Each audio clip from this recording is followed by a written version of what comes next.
Hello, I'm David Hepworth. Thanks for clicking this word in your ear, the latest of hundreds of chats Mark, Ellen and I have had over recent years, some between ourselves and others with musicians, authors, comedians, and other people we like.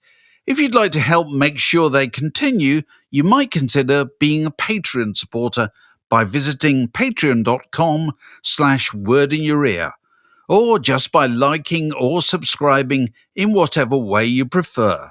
On with the show.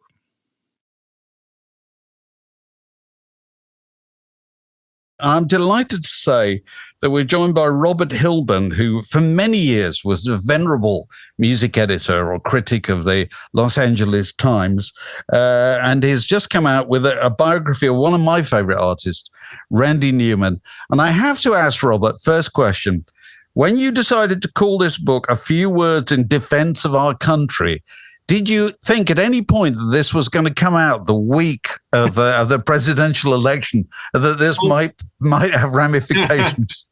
No, but it's funny. Look at the last words of the book. The last words. The last thing Randy says. I think. I'll try and read. Okay. I prefer to think people have enough good sense not to re-elect a man who has proven to be so dishonest. When did that go to press, Robert? Well, it's so funny because we discussed, should you end the book with that paragraph or the paragraph above, which says he might do some more writing? And they said, well, what if he wins? They said, well, it's kind of provocative. What if he loses? Well, it's kind of provocative. So anyway, yeah, that is weird. That's interesting. You're the first person who's mentioned So why did you choose this as the title? Because it's not the most obvious title. Yeah. Well, and some fans, I have a public email address, and several fans email me, why did you pick this title? Now, it's a Randy Newman song, and it has an amazing history. But they said, I said, well, what would you want to call it? They said, you've got a friend in me. Oh, well, yes, of course. That's the... Or it's short people or something. Well, I suppose that's the interesting thing about Randy. One of the many interesting things about Randy Newman is that he's world famous for a really sunny material, isn't he? For the kind of Toy Story stuff, and yet famous to people like you and me, old fans who go way back for, I don't know, Simon Smith and His Amazing Dancing Bear, right through Short People, Good Old Boys. All kinds of things, wide range of stuff. But his fame kind of came in a completely unexpected quarter, didn't it? Really. Yeah. And the reason I called it that title was I wanted it to be a serious book that really puts forward an argument, a critical argument. And the argument is just what you said. Millions of people know You've Got a Friend in Me, but very few know the 95% of Randy's work, which was his attack on what he thinks are shortcomings in the American character, from racism and sexism to greed, which is a big issue with him because often the wealthy really forget the poor. They'll make speeches about we're for this and we're for that, but still the homeless and the poor and stuff. And even in I Love L.A., which sounds like the happiest song in the world, there's this great line about, look over there, look at the trees, look at that bum on his knees. Yes. About the homelessness thing about it. And so I wanted a title that stopped you and didn't, well, what's this all about? And that song, of course, when he wrote it, the New York Times used it as a rebuttal to Bush's State of the Union. On the opinion page. Oh, right. Okay. So it's interesting. You say the Americanness is key to Randy Newman, is it? Well, yeah. I think he's looking at America. Yeah, he's and the way he's writing protest songs, if you will, but they're not protest songs about the usual guy with a guitar saying war is bad and this and that. Yeah. He's trying to look at the root causes of it.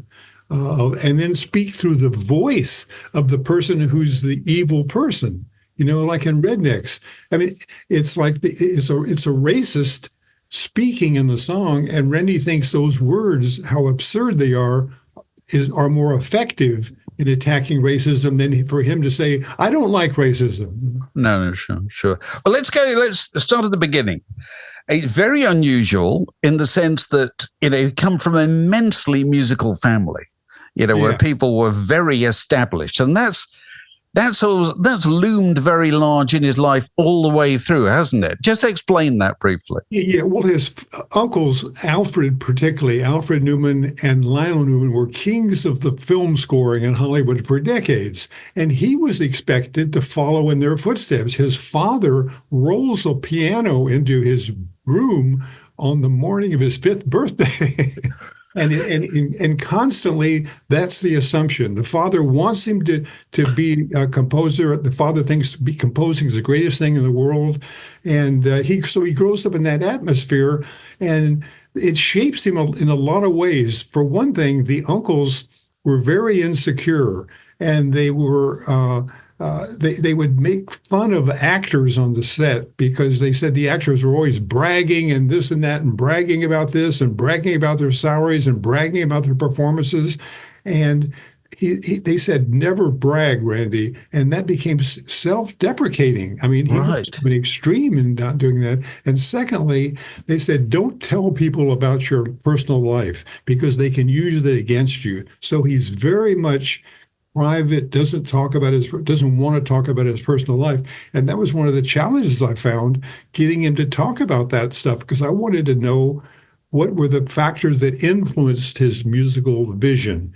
And I think, several times he was comfortable. He thought I was unfairly pressing him when I asked those questions, but I thought, David, they were just reasonable questions. No, sure. Because, he obviously has written some songs that appear to be directly autobiographical. I'm thinking particularly about his 2 wives. He wrote in very forthright terms, didn't he? He wrote a wonderful song, which I love, because he had divorced his first wife, who was mother of his boys, I think, and remarried, and then wrote a song called "I Miss You," which is all about the first wife, which is an extraordinary thing to do. Yes, that was a very, very, that's an exception. I mean, you can find 3 or 4 or 5 songs, the songs on the Land of Dreams, some of those songs but mainly he hides because he doesn't want to be the subject of attention. He wants the songs to be the whole thing, because again, he doesn't want his personal life. He doesn't want. It's what he heard from his uncles. Don't reveal yourself. Yeah, I was intrigued to see that his first chart record, I think I've got this right, is Cilla Black's version of "I've Been Wrong Before," which is in the UK chart in 1966 or something like that, isn't it? Yeah. I mean, that is. I always think that's such a kind of extraordinary song title. That's so Randy Newman. You're pitching songs, and this one's called "I've Been Wrong Before." It's not what publishers are normally looking for, is it? Uh-huh. Well, see, that was the thing about him was he started as a thing. Pop music was an escape from the intimidation of the classical music. His best friend as a child, Lenny Waronker, who became head of Warner Brothers Records, somehow saw this great potential in him as a teenager, and he kept pressing him to do pop songs. And finally, Randy realized it wasn't an escape; it was an escape from classical music. And he said, it wasn't that pop music was easier. It's just I would have someone at my side. Lenny was my backbone, my spine, my motivation. He was everything. And you can't underestimate, the book is dedicated to Lenny and Randy because they were this unusual team.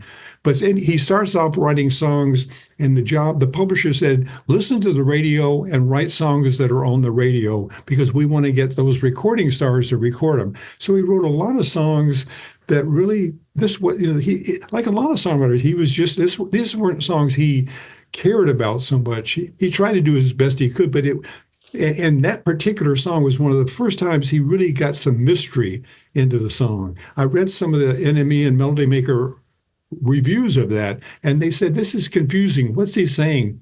her mother, Black's mother, didn't like it. What's he saying here? But that was one of the early signs that he was doing something subversive, maybe, with pop music. But it always felt that the first real Randy Newman songs I heard in the UK were done by Alan Price. Yes. Simon Smith and His Amazing Dancing Bear, which is a very strange idea for somebody to just start playing a song called Simon Smith and His Amazing Dancing Bear, as if we're supposed to know who Simon Smith already is. But I have to think in Britain, people just accepted that as kind of part of the American mystique. Was it the same in America? Well, the song, there was not much attention paid to that song. Right.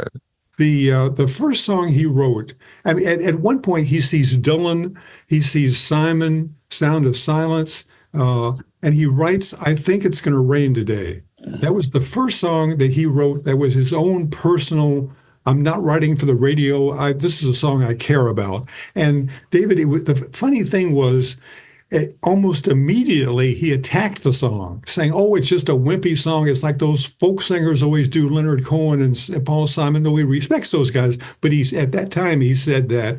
And so I asked him a lot about that song. And in one interview, maybe the fourth time I brought up the song, he said, the truth is the song was too close to me. And what he meant was it was too revealing, because that's Randy. A friend of his says every day she wakes up and sees the beautiful California sunshine. She can't wait to get down and do things. She says Randy wakes up, sees the same sunshine, and says, oh, I think it's going to rain today. Everything is bad. He doesn't want to do things. He just prefer to sit in his den and watch television. This is, you paint a portrait. You keep coming back to this. He spent a lot of time just watching television, doesn't he? Yeah. Oh, yeah. It's amazing. And nowadays even, he and Lenny are still together watching television. So it's like Mel Brooks and Carl Reiner, is it? Not quite. I was over at the house the other day, and I go in it. It was the day the Dodgers won the World Series, and he was watching the parade. And then he turns over to the racing channel. He loves horse racing and tries to bet on that. But he just is absorbed. And there's a stack of books around him always. The library shelves are overflowing, and there's 10 or 12 books by his side. So he'll read those books, and he's always been the information coming in for whatever reasons. It's just because he's curious or because he's looking for material. But sitting in that chair in his living room, if you were doing a portrait for a magazine, that would be an interesting drawing portrait of the guy sitting there watching television with a stack of books behind. Absolutely. One of his most famous songs, which I think was inspired by watching television, is Rednecks, which is the opening track of, well, you referred to it earlier, of Good Old Boys.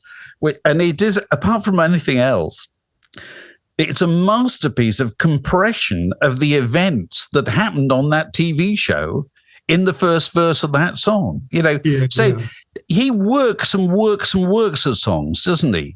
Yes. They don't come quickly. Is that fair to say? It's very hard to. He used to see his Uncle Alfred when he was 8 years old. He would watch Alfred, and Alfred would be so nervous. He would tell Randy, it's just a fluke, my success. It's so hard writing things. It's a struggle. And he would sometimes turn to Randy and say, he'd play something, is this any good?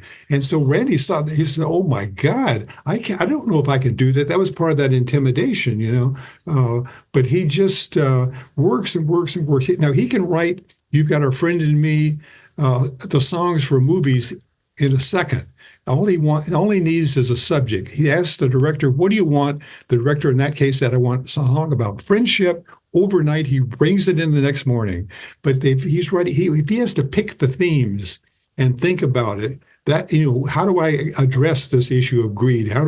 That's what's really a struggle for him. So working to order is kind of easier in a way for him. Are you doing what?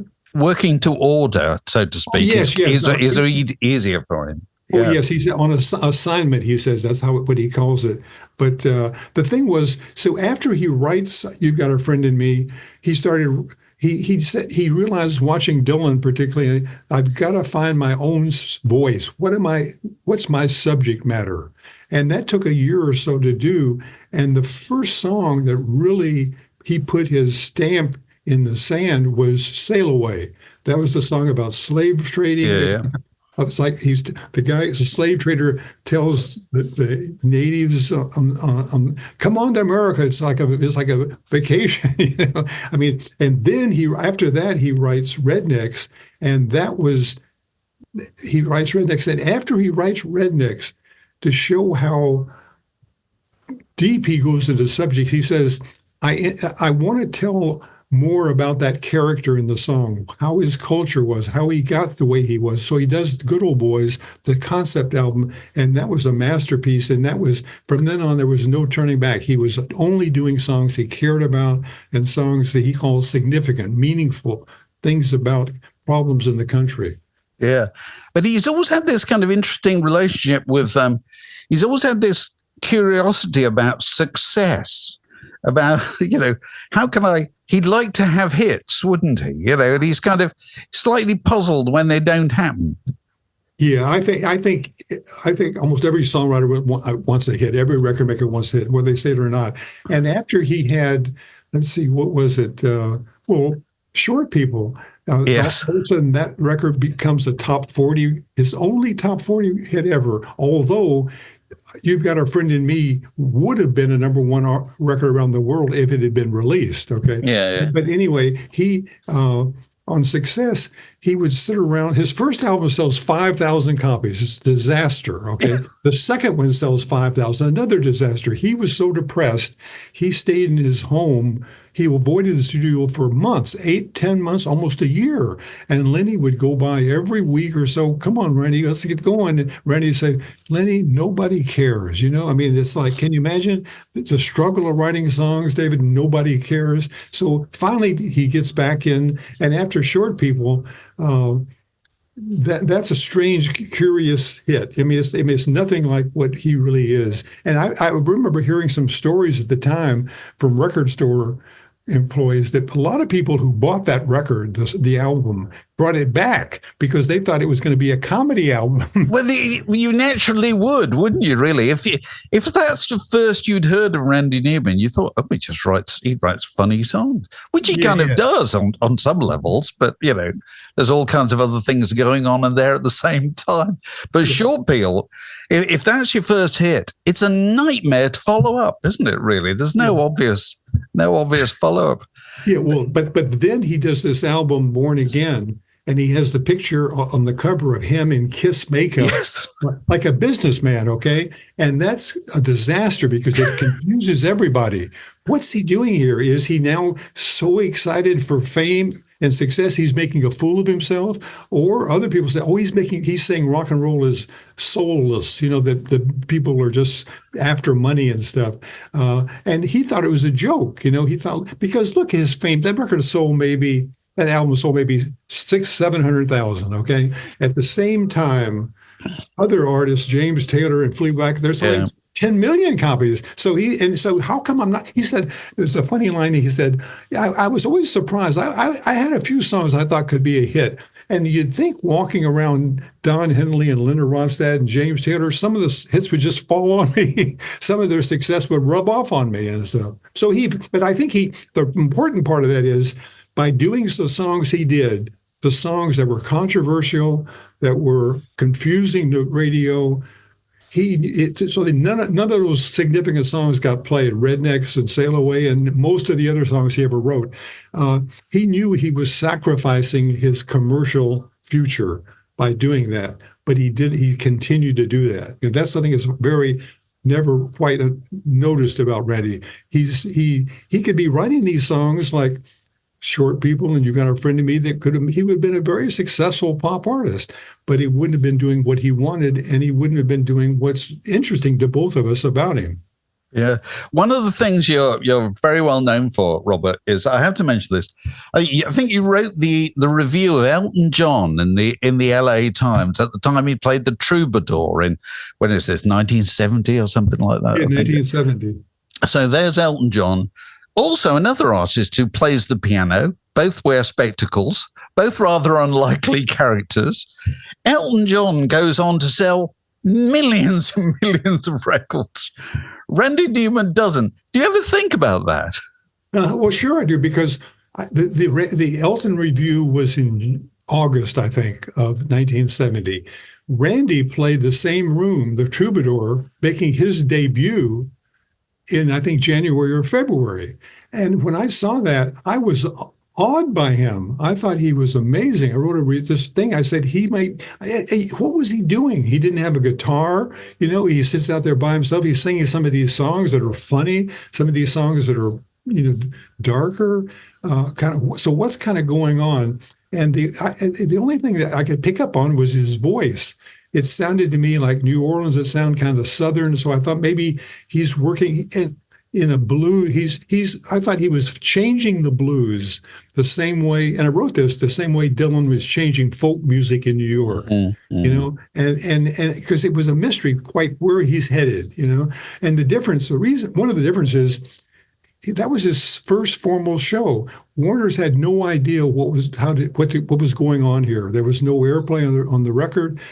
Whereas Elton, the record company, was all invested. If they weren't they? Yes. If they got a good review, they were going to spend millions. They were going to send the review to every disc jockey, every critic, every record store. And I didn't know until many years later, they took out full-page ads in Melody Maker and I think maybe NME. They probably did. With your review, probably did. When I came to England, they said, "Oh, everyone was talking about that review," and I said, "I wonder, how did you ever see that?" It was in L.A., but that was amazing difference. I mean, but also Randy didn't have the commercial goal that Elton had. So he wasn't going to, again, if he had been running You've Got a Friend in Me, Political Science, some of those songs, he could have had a very successful career.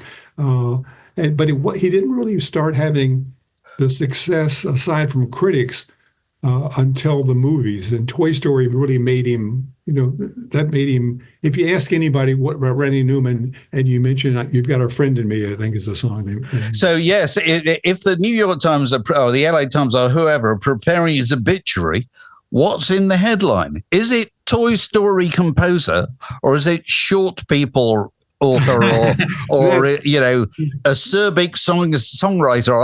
I'm always interested in this. Or is it? That's great. I don't know what the answer to that is. That's a great question. And somehow they would maybe say the man whose music ranged from throwaway novelties to songs about the American character. They could use something like that. Yeah, but they tend not to do that. When Bob Dylan goes, it'll be Nobel Prize winner, won't it? It's that kind of shorthand, isn't it? Yeah. So, but he has managed to keep going. I mean, he hasn't made a record for a few years, has he? But he has been making records this century, if we put it that way, and good records, hasn't he?